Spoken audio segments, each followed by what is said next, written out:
So, why are EVs better? How are they more efficient? That's what we're going to talk about today. I'm USMC Saxoki. This is my 2018 Zero SR. It's got a 14.4 kilowatt hour battery.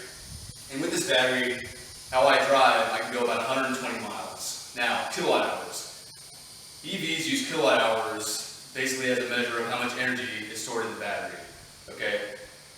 1 gallon of gas holds the equivalent energy of 33.7 kilowatt hours. Again, 1 gallon of fuel holds the equivalent of 33.7 kilowatt hours of energy. Now my Zero SR has a 14.4 kilowatt hour battery. Now according to Zero, the actual capacity that's usable that you're going to use normally is going to be about 12.6 kilowatt hours of energy.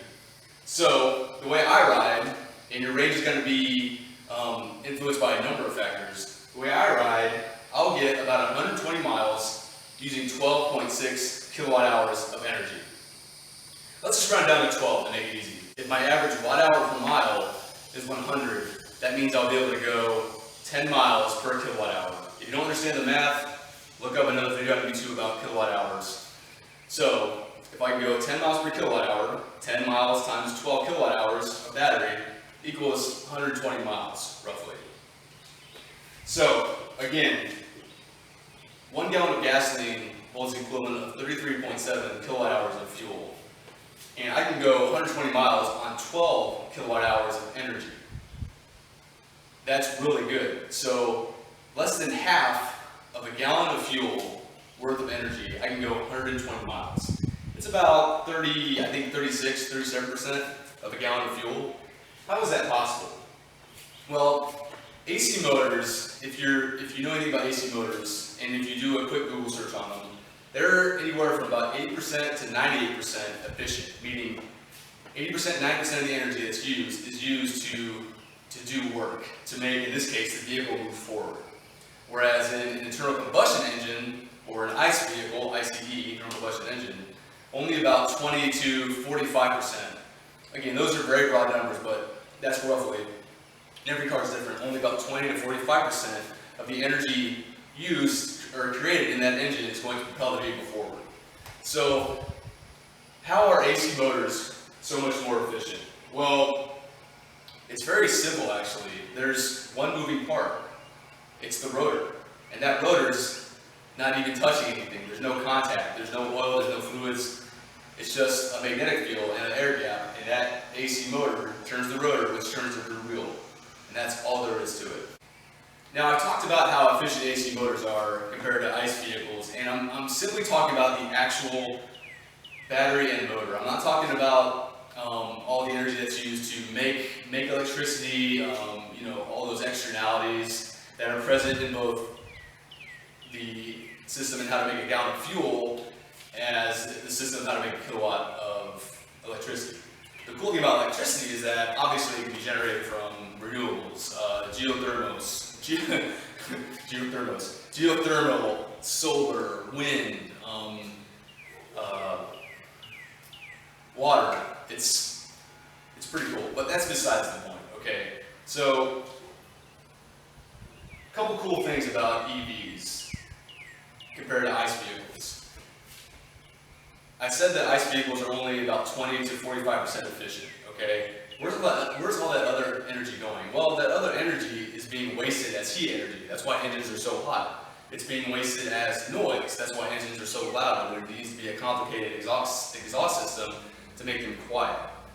What's cool about an electric vehicle, or in my case, a Zero, yes, there is a little bit of heat that's generated, but essentially, and this is really cool, and it's kind of just a neat little thing, I think. After I get done riding my Zero relatively hard, and I park it, you can touch every surface of this. Well, maybe not the brake rotors, because if you braked hard enough, those might be a little bit too hot, right? Friction. But every other surface of this bike, you can physically touch and hold your hand on, because it's not hot. Because the energy that's being used it's very efficient. It's being used to move the bike forward. It's not being wasted as heat or noise, which I think is a really cool thing. Now, try to do that on an internal combustion engine vehicle, and no, it ain't gonna work. You're gonna burn your hand, obviously. But yeah, that's really it. It's just a better, more efficient system. That's really all there is to say about that. I've already talked about the maintenance on EVs compared to an ICE vehicle. I talked about the cost efficiency of them. But that's why AC motors are a better system to propel our vehicle forward. The only issue we're dealing with right now is battery capacity. And obviously that's growing. Battery capacity is getting better every year. Eventually there's going to be a point where EV batteries are so efficient and they can hold so much energy that it's going to be stupid to buy anything that's not powered by a battery. For personal use. Now, if like trucking and that industry, even that can be battery powered, but I understand that for long range, short refuel times, the best way to go is still internal combustion engine if that's how you roll. Okay. So where do ICE vehicles outperform or are better? What environments are they better than a vehicle propelled by an AC motor? Okay, well, you live in a very cold climate because all that energy is being wasted as heat that can be used to heat the cabin, warm up the car, that kind of thing. And the opposite is kind of true with EVs. The colder the environment, lithium-ion batteries do not like the cold. Anybody who has an EV or a plug-in hybrid is going to see that they're not going to get the range that they normally would. So that's kind of where one advantage that ICE vehicles have if you live in a really cold environment. Okay. So let's talk about what I mentioned earlier, how 1 gallon of gasoline holds the equivalent of 33.7 kilowatt hours, and how that translates into the miles per gallon E, or miles per gallon equivalent, and how EVs have such high numbers. For example, the Zero SR, and shame on me for not knowing the exact numbers, I apologize, but they rate this bike as being around 250 miles per gallon E up to 400 something miles per gallon E. So how is that? Well, like I mentioned, this bike has less than a half of a gallon of gasoline's worth of energy, so 30%. So let's just make it simple. 33 times 3. If I say which is about 100. If I say I can go 120 miles on 33% of a gallon of gasoline, what's 120 times 3? It's 360, right? So right there, it's kind of that middle range, 360 miles per gallon equivalent, the way I ride this motorcycle. That's amazing, and that's how efficient AC motors are compared to their gasoline counterparts.